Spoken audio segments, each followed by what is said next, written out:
Hello friends, आप देख रहे हैं रियल लाइफ स्टाइल चैनल, जिसमें मैं कुछ मुख्य नोट्स लेकर के आज आपके सामने आई हूँ। कि जैसे कि मैंने आपको कुछ समय पहले पिछले महीने ही मैंने आपको जीन पियाजे के विषय में बताया था। आज मैं आपके सामने लेव वाइगोत्स्की को लेकर के आई हूँ। चलिए, लेव वाइगोत्स्की को लेकर जानने से पहले ये देख लेना चाहिए कि ये कौन है। ठीक है, थोड़ी सी इनकी जानकारी ले लेते हैं, संक्षिप्त परिचय इनका ले लेते हैं।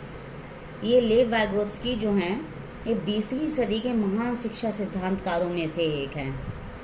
ठीक है, और उनके योगदान का हमारे वर्तमान शिक्षा मॉडल पर जो प्रभाव पड़ा है, उनके सिद्धांतों ने आधुनिक शिक्षा शास्त्र पर लागू होने वाली कई अवधारणाओं को जन्म दिया है। अब उनके सिद्धांत क्या हैं ये भी देख लीजिए। उनका सिद्धांत यह दर्शाता है कि बच्चे के सामाजिक संदर्भ की मदद से सीखना कैसे धीरे धीरे विकसित होता है। बच्चे सामाजिक वातावरण में अधिक कुशलता से सीखते हैं।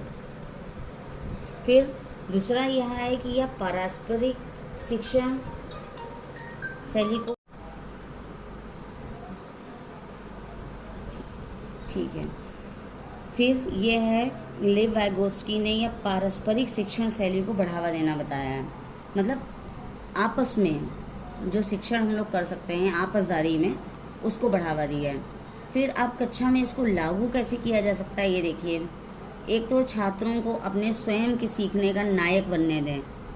ये नहीं है कि हम मतलब आगे से आगे उसको गाइड करते जा रहे हैं। थोड़ा सा बच्चे को स्वयं का मतलब माइंड लगना चाहिए।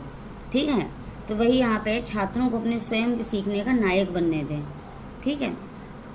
फिर सेकेंड है, ऐसी गतिविधियाँ डिजाइन करें, मतलब ऐसी एक्टिविटीज़ जो है वो हम डिज़ाइन करें जिसमें आप हर समय कक्षा के सामने ना हो। मतलब ये ज़रूरी नहीं है आप हर समय कक्षा आप ही ले रहे हैं। ठीक है। और दूसरी बात ये है, उत्तर देने से अधिक उनसे प्रश्न पूछें।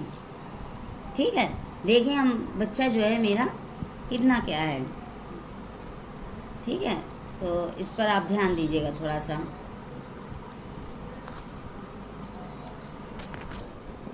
अब मैं बता दूं आपको वाइगोत्स्की का सामाजिक सांस्कृतिक सिद्धांत क्या है। वाइगोत्स्की का जो सिद्धांत है, ये दर्शाता है कि पहले के दौरान बच्चों के सामाजिक संदर्भ में कैसे धीरे धीरे विकसित होता है। और वाइगोत्स्की ने यह भी तर्क दिया है कि बच्चे धीरे धीरे सामाजिक संपर्क के माध्यम से अपनी शिक्षा विकसित करते हैं। फिर संज्ञानात्मक विकास का सामाजिक सांस्कृतिक सिद्धांत न केवल इस सिद्धांत पर ध्यान केंद्रित करता है कि कैसे वयस्क और सहकर्मी सहयोगात्मक कार्य के माध्यम से व्यक्तिगत सीखने को प्रभावित करते हैं। फिर वाइगोत्स्की का यह भी कहना है कि बच्चों के मस्तिष्क के विकास की अभी लंबी अवधि बाकी है। भाई बच्चे ही तो बच्चे हैं, अभी उनका विकास कितना डेवलप हुआ है आप बताइए, है ना। उनका तो विकास अभी डेवलप करेगा काफ़ी दिनों तक ना, काफ़ी एज तक। तो उनका यही कहना है कि बच्चों के मस्तिष्क के विकास की अभी भी लंबी अवधि बाकी है। इसके अलावा प्रत्येक संस्कृति का भाव प्रदान करती है। ठीक है।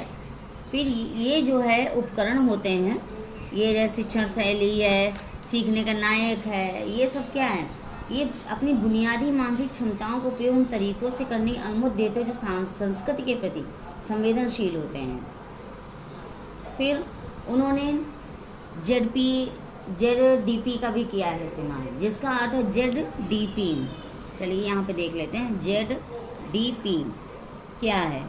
ZDP है, ये है समीपस्थ विकास क्षेत्र। ये है समीपस्थ विकास क्षेत्र, इसको ZDP कहते हैं।